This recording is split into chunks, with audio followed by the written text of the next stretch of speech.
Bismillahirrahmanirrahim. Assalamualaikum warahmatullahi wabarakatuh. Perkenalkan, nama saya Khairunisa dengan NPM 2002080018. Tujuan pembuatan video ini ialah untuk memenuhi tugas mata kuliah konseling rehabilitasi. Simak video berikut ya.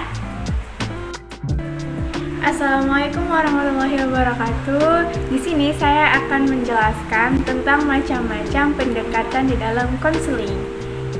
Yang pertama, di video kali ini saya hanya akan membahas 3 pendekatan dalam konseling. Yang pertama, pendekatan psikoanalisis. Pendekatan psikoanalisis ini terbagi menjadi 2, psikoanalisis klasik dan psikoanalisis transaksional. Yang kedua, ada pendekatan kognitif behavioral. Kognitif behavioral ini terbagi menjadi 3. Yang pertama behavioristik, yang kedua rasional emotif behavioral, dan yang ketiga realitas. Yang ketiga ada pendekatan teori humanistik.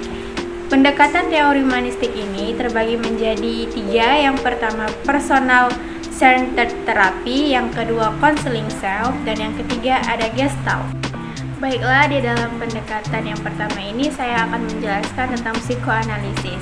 Psikoanalisis terbagi menjadi 2, psikoanalisis klasik dan transaksional.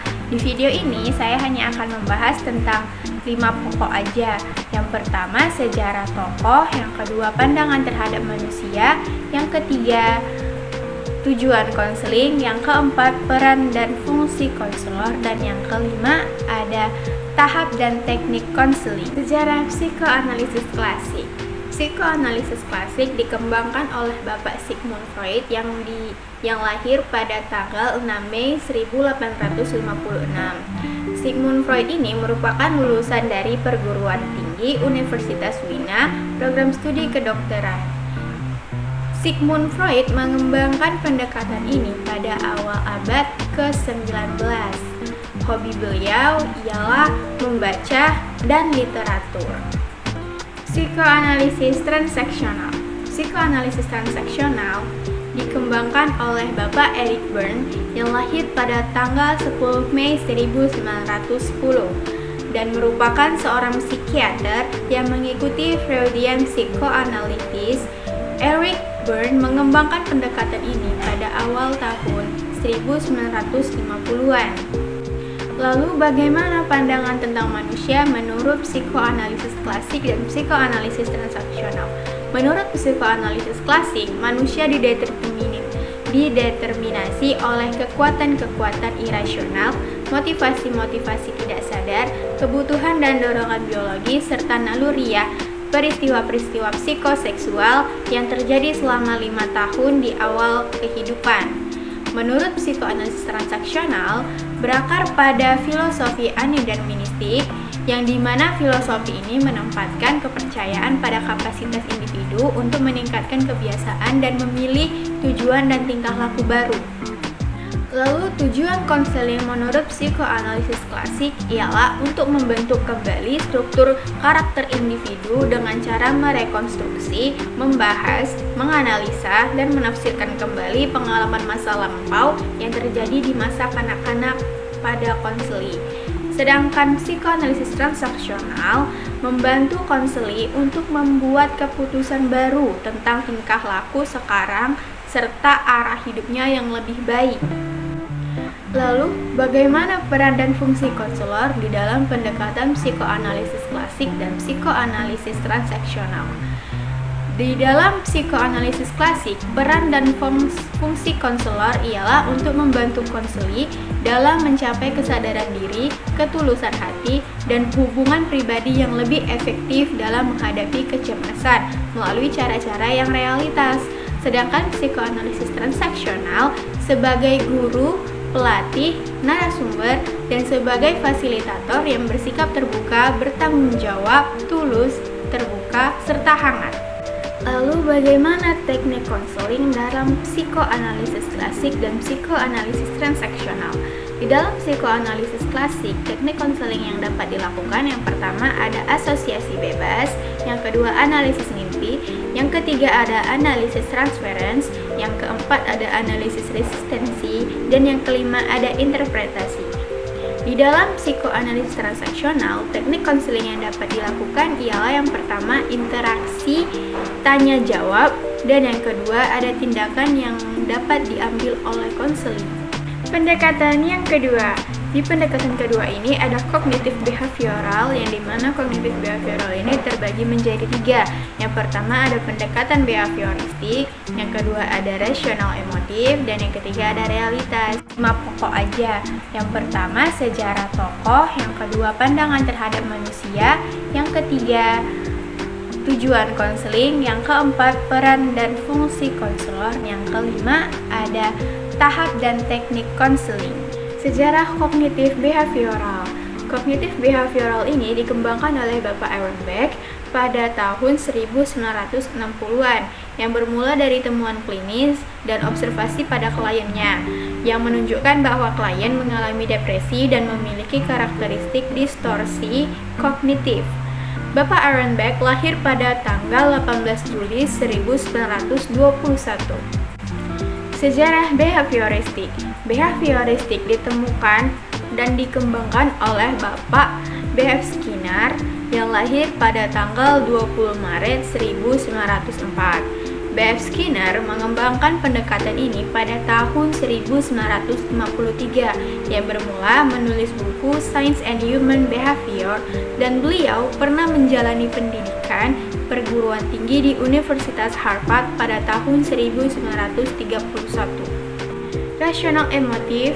Rasional emotif dikembangkan oleh Bapak Albert Ellis pada tahun 1955 yang pada mulanya dikenal sebagai terapi rasional atau RAT.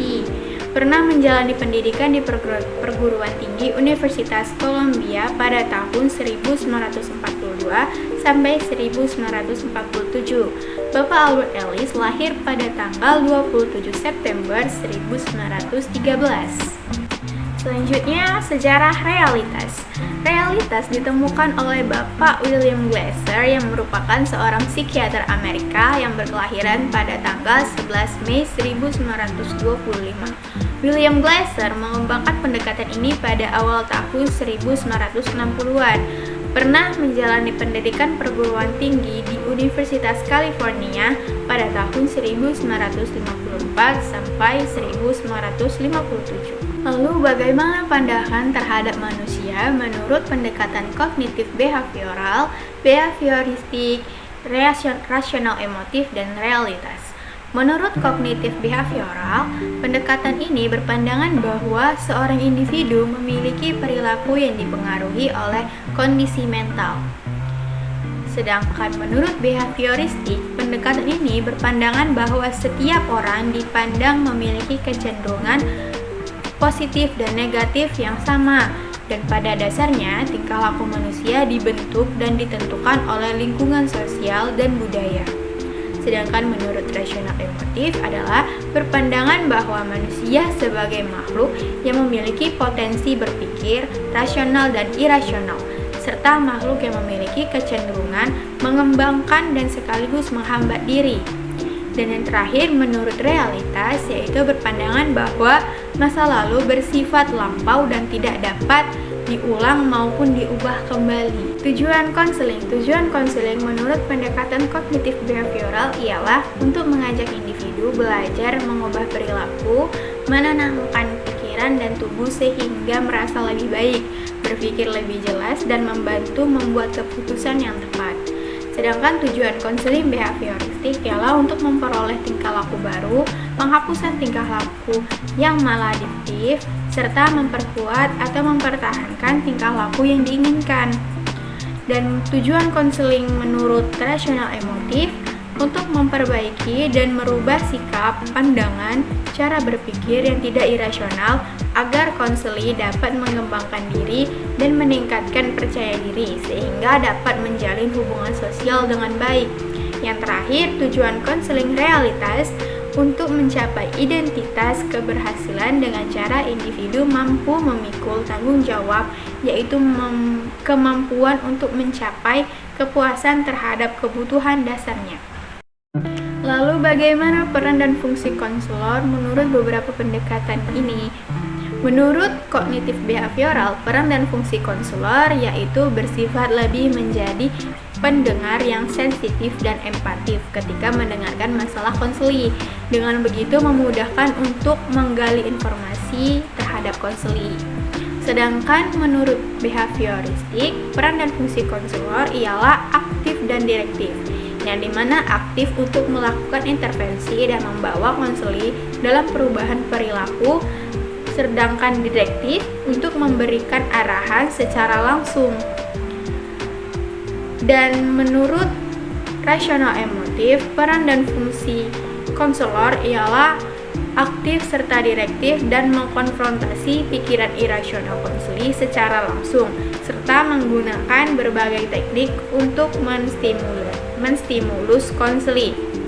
Yang terakhir, menurut realitas, peran dan fungsi konselor ialah melibatkan diri dengan konseli dan membuatnya untuk menghadap kenyataan dan berperan sebagai moralitas, motivator, guru, serta memberikan kontrak. Menurut kognitif behavioral, teknik konseling yang dapat dilakukan ialah yang pertama menata keyakinan irasional, yang kedua biblioterapi, yang ketiga role play, yang keempat desensitization sistematik, yang kelima penugasan rumah, yang keenam assertiveness skill training, yang ketujuh in vivo exposure, yang ke-8 convert conditioning.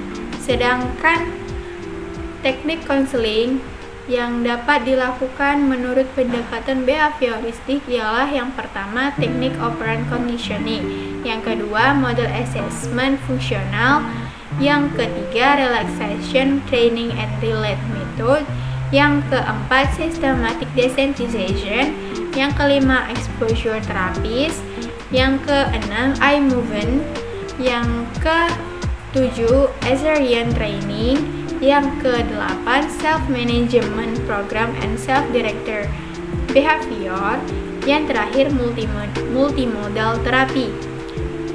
Lalu teknik konseling menurut pendekatan rasional emotif ialah yang pertama teknik emotif afektif. Di dalam teknik emotif afektif ini ada 3 bagian. Yang pertama asertif adaptif, yang kedua bermain peran, yang ketiga imitasi. Lalu ada teknik behavioristik. Di dalam teknik behavioristik ini terbagi menjadi 2 bagian. Yang pertama reinforcement, yang kedua social modeling. Lalu teknik kognitif. Di dalam teknik kognitif terdapat 2 bagian. Yang pertama homework assignment dan latihan asertif. Lalu teknik konseling menurut pendekatan realitas ialah yang pertama melakukan permainan peran, yang kedua menggunakan humor, yang ketiga mengajukan pertanyaan, yang terakhir tidak menerima alasan apapun untuk tingkah laku yang tidak bertanggung jawab. Yang ketiga, teori humanistik. Di dalam teori humanistik ini terdapat 3 pendekatan. Yang pertama, pendekatan person-centered therapy, yang kedua counseling self, dan yang ketiga gestalt. Ya, yang pertama sejarah tokoh, yang kedua pandangan terhadap manusia, yang ketiga tujuan konseling, yang keempat peran dan fungsi konselor, dan yang kelima ada tahap dan teknik konseling. Sejarah pendekatan person-centered therapy dan counseling self. Pendekatan ini ditemukan oleh Charles Ramsden Roger, yang dimana Bapak Charles Ramsden Roger lahir pada tanggal 8 Januari 1902 di Oak Park, Illinois.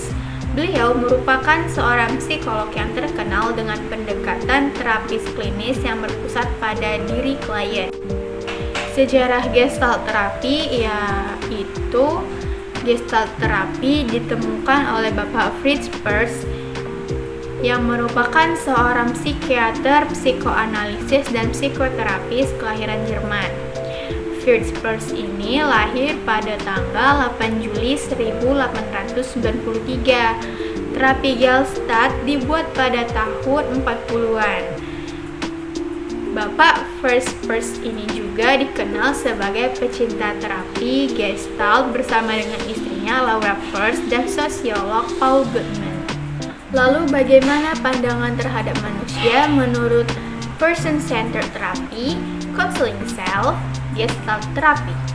Menurut Person-Centered Therapy, pandangan terhadap manusia yaitu manusia memiliki dorongan untuk selalu bergerak maju, berjuang untuk berfungsi, kooperatif, konstruktif, dan memiliki kebaikan pada inti terdalam tanpa perlu mengendalikan dorongan-dorongan agresifnya.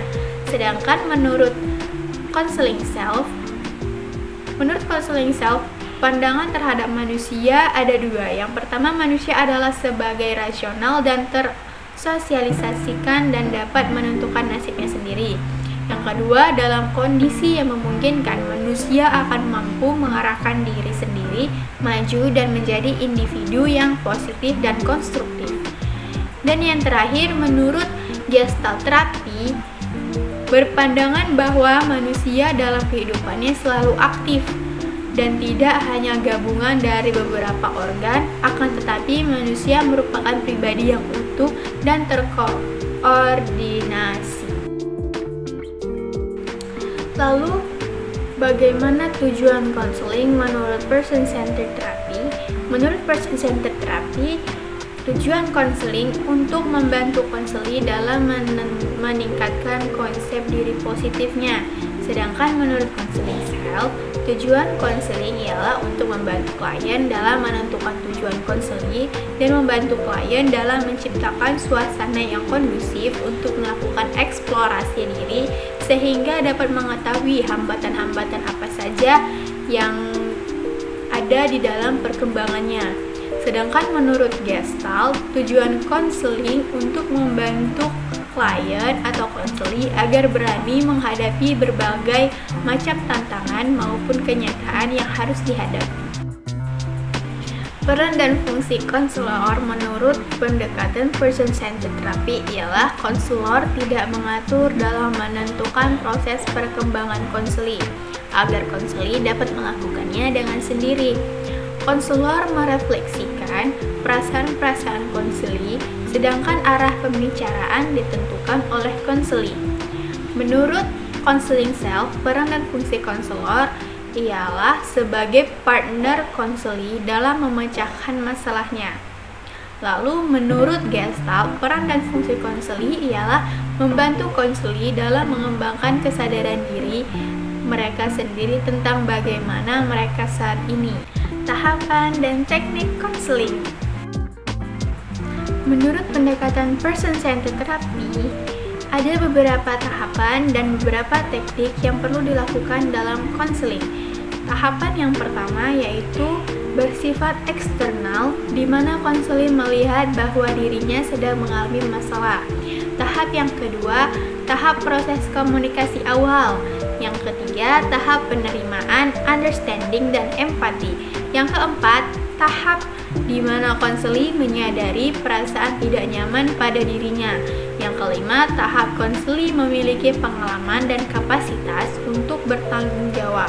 Yang keenam, tahap konseli terlibat pada experience moment. Yang ketujuh, tahap konseli secara alami tidak lagi pada proses penolakan. Sedangkan teknik yang perlu dilakukan dalam Person-Centered Therapy ada tiga. Yang pertama, congruence or genuine. Yang kedua, unconditional positive. Yang ketiga, accurate empathic understanding. Teknik konseling yang dapat dilakukan di dalam Counseling Self, yang pertama ada typological contact, yang kedua ada minimum stage of NCMT, yang ketiga counselor genuine, yang keempat unconditioned positive, yang kelima empathic understanding, yang keenam client perception, yang ketujuh concreteness, immediacy, and confrontation, yang kedelapan pendekatan jika maka.